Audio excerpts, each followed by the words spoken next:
Good morning, guys, and happy Wednesday. Today we're going to go ahead and work on lesson 17. I went ahead and skipped 16. It was just a little bit, it was just a lesson that I thought we were able to skip. So today's objective tells us I can draw a coordinate plane on graph paper in 2 steps.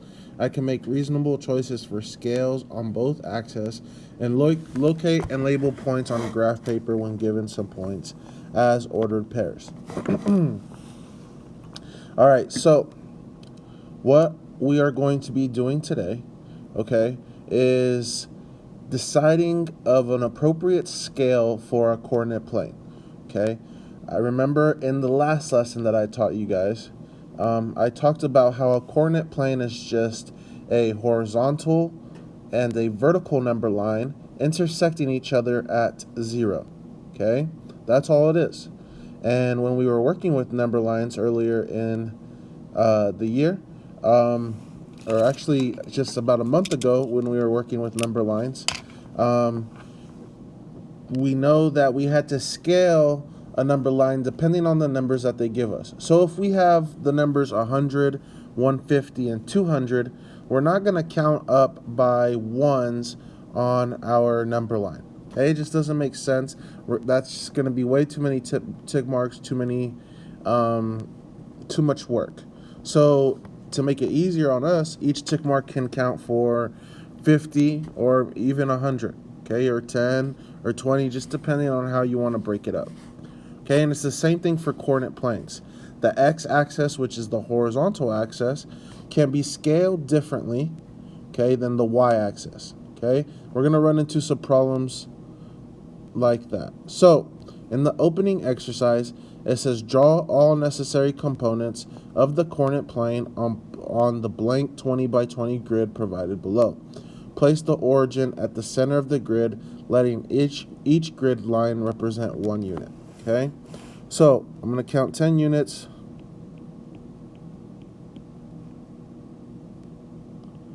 I'm going to draw my line. Make it a little thicker.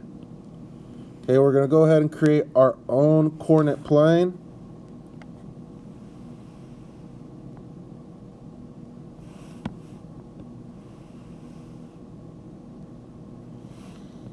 Okay, on a 20 by 20 grid, you want to have 10 squares on either side of both axes. Okay, and then I'm going to label my axis X and Y. And we can go ahead and label the quadrants if we'd like as well. Okay, remember when we're talking about quadrants, the first quadrant is the top right, then you go counterclockwise. So going to the left, and you hit 2, then bottom left you hit 3, and bottom right is 4. Okay, and they want us to represent each unit. Each unit represents 1. So I'm just going to write the halfway mark of each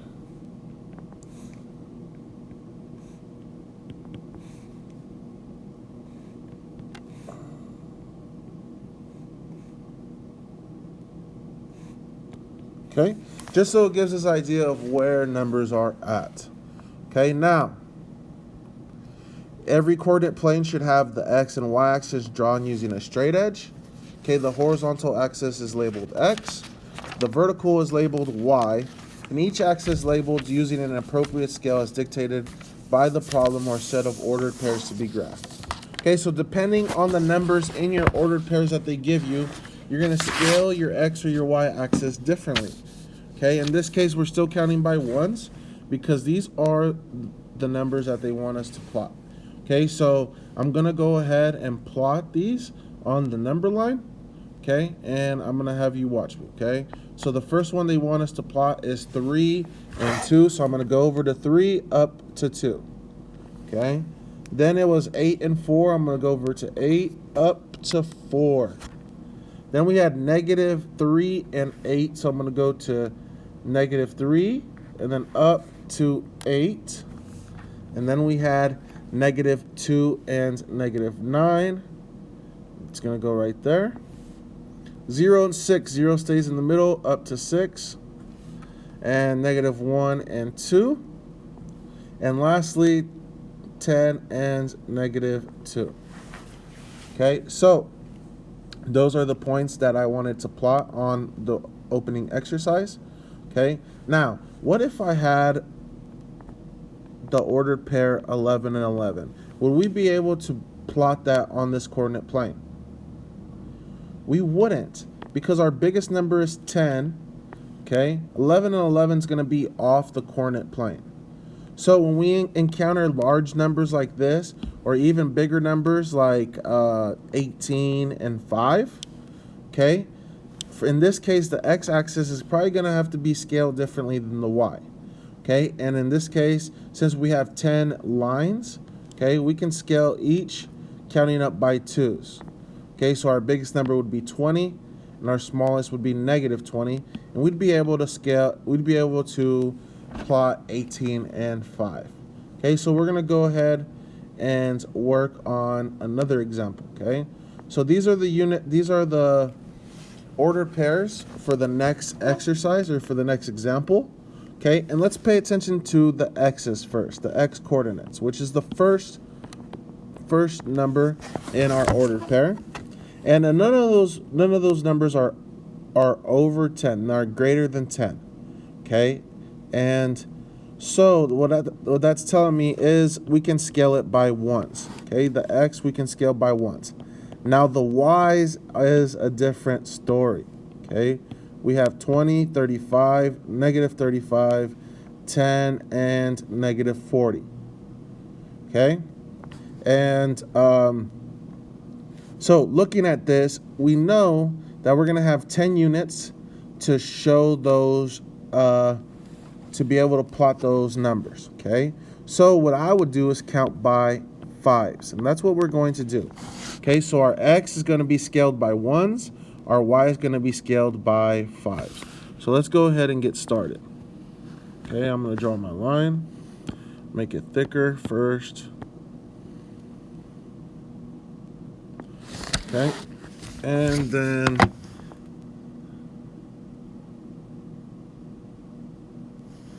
I'm not quite in the middle. Maybe I should count first.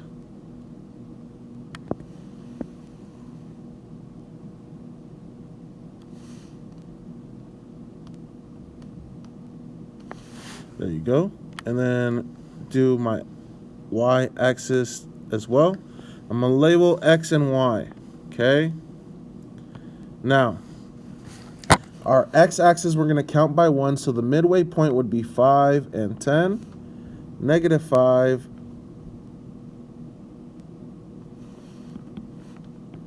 and -10. Now my y-axis is the ones we're going to count by 5s. So the midway point would be 5, 10, 15, 20, 25, and the biggest number would be 50, then -25 and -50. Okay, now we can plot these points. Okay, so the first ordered pair they want us to plot is -4 and 20. -4 and 20. So I'm going to go to the left to -4 and then up to 20. I'm going to go ahead and label this. Okay, now the next one is -3 and 35. -3 and 35. I'm going to go to the left -3 up to 35, and I'm going to label that as well. Then the next one I have 1 and -35. So I'm going to go to the right once and down to -35. Okay. Then I can hit 6 and 10. Go to the right to 6, up twice to 10. And then I have -9 and -40. Go to the right to 9 and down to -40. So I have 9, -40. Okay, and those are the ordered pairs that I needed to plotted correctly. Okay, the x-axis was scaled counting by 1s, and the y-axis, the one going up and down vertical, was scaled counting up by 5s. We did this so we were able to appropriately plot every single ordered pair that we had. Okay, and the y's in this case were a lot larger than our x's, So that's why we had to scale the y-axis differently.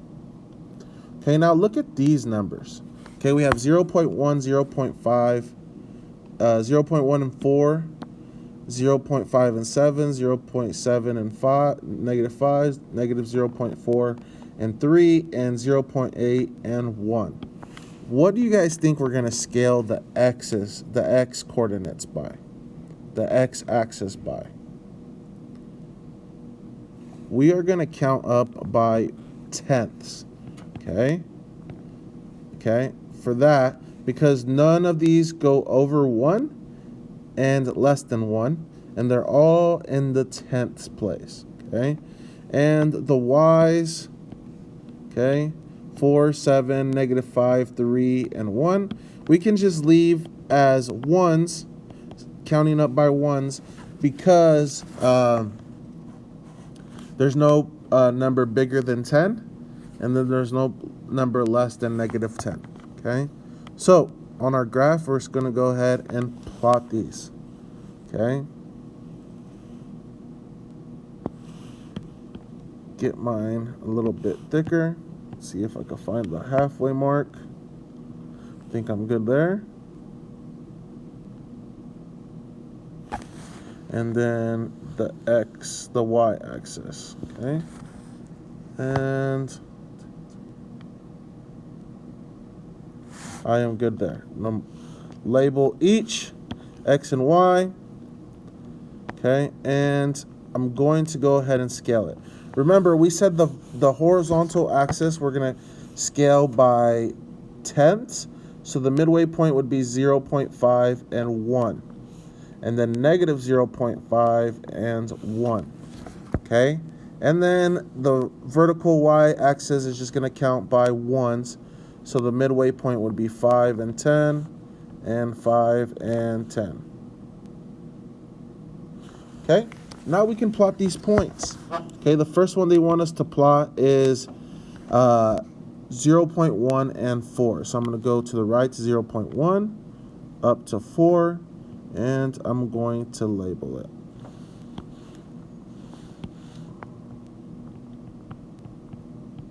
Okay, then I have 0.5 and 7. Go to the midway point, up to 7. Okay, 0.5 and 7.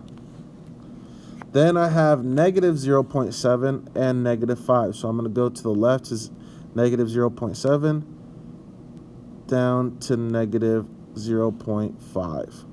Okay.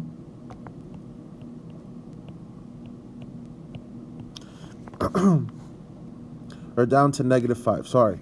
And then I have negative 0.4 and 3. That's going to go right here.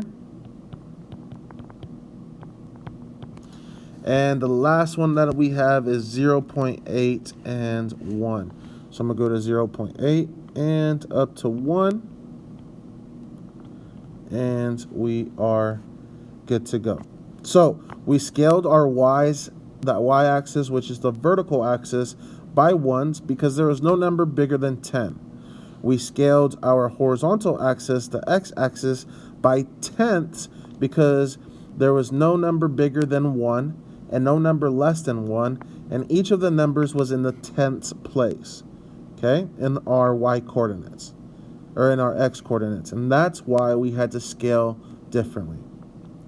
All right, guys, I hope you understand why it's appropriate to scale the x or the y axis differently, and sometimes you're going to scale them the same, okay? It just depends on the numbers that they give you in your ordered pairs. So the lesson summary tells us the axis of the coordinate plane must be drawn using a straight edge and labels x, horizontal axis, and y, vertical axis. And before assigning a scale to the axis, it is important to assess the range of values found in a set of points as well as the number of grid lines available. This allows you to determine an appropriate scale so all points can be represented on the coordinate plane. By range, okay, when they say range of values, that's talking about you need to notice what is the biggest number in your ordered pair and what is the smallest number, okay? And you have to be able to compensate for that range, Okay, so if my smallest number is 1 and my biggest number is 9, I can scale my number line by ones. Okay, but if my smallest number is 10, my biggest number is 18, I'm going to have to scale it by 2, so 20 is going to be my biggest number. Okay, so you have a problem set that looks like this. Okay, and let's take a look at the ordered pairs. All of the ordered pairs are counting up by tenths. So both the x and the y-axis are going to count up by tenths. Okay, so when you get this, I want you to edit this coordinate grid and create your coordinate plane. Remember, you want to have 10 units on each side, and that's going to be your halfway mark. Okay, and the same thing for your vertical axis. And then I would write down the halfway mark for each of your scales and then plot those points. All right, guys, have a great day. Message me if you have any questions or issues. Have a great